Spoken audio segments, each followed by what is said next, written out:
சீனாவில் மேம்படுத்தப்பட்ட smart driving மதிப்பீட்டு முறை அறிமுகம் செய்யப்பட்டுள்ளது. சீனாவில் சாலை போக்குவரத்தை மேம்படுத்தவும் விபத்துகளை தடுக்கும் வகையிலும் புதிய ஸ்மார்ட் டிரைவிங் மதிப்பீட்டு முறையை சீனா ஆட்டோமோட்டிவ் இன்ஜினியரிங் ஆராய்ச்சி மையம் வெளியிட்டுள்ளது. இந்த கட்டமைப்பு ஓட்டுநர் திறன்களை அறிவியல் ரீதியாக தரப்படுத்தும் என்றும் தெரிவிக்கப்பட்டுள்ளது.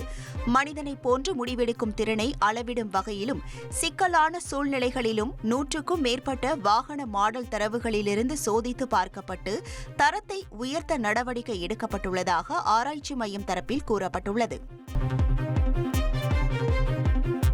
ஆபரேஷன் சிந்தூர் சமயத்தில் முப்படைகள் இணைந்து துல்லியமாக தாக்குதல் நடத்தியதால் எதிரிகள் பின்வாங்க நேர்ந்ததாக விமானப்படை தளபதி AP சிங் கூறியுள்ளார்.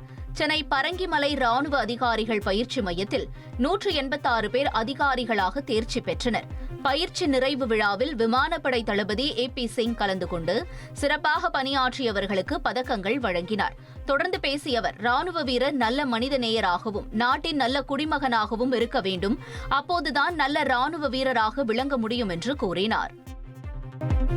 ரஷ்யா யுக்ரைன் இடையிலான போரை நிறுத்துவதில் தான் தோல்வியடைந்துள்ளதாக அமெரிக்க அதிபர் டொனால்டு டிரம்ப் தெரிவித்துள்ளார். இதுகுறித்து வெள்ளை மாளிகையில் பேசிய டிரம்ப், கடந்த 7 மாதங்களில் மட்டும் 7 போர்களை தான் நிறுத்தியுள்ளதாக தெரிவித்தார். ரஷ்ய அதிபர் புட்டினுடனான நட்புறவு காரணமாக ரஷ்யா யுக்ரைன் போரை எளிதாக நிறுத்திவிடலாம் என்று எண்ணியதாகவும், ஆனால் அந்த வாக்குறுதியை தன்னால் நிறைவேற்ற முடியவில்லை என்றும் தெரிவித்தார்.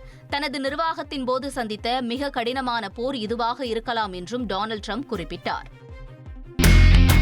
இனி செல்லும் இடமெல்லாம் செய்தி. தந்தை டிவியின் வாட்ஸ்அப் சேனலை ஃபாலோ பண்ணினா செல்லருக்கும் இடமெல்லாம் செய்தி.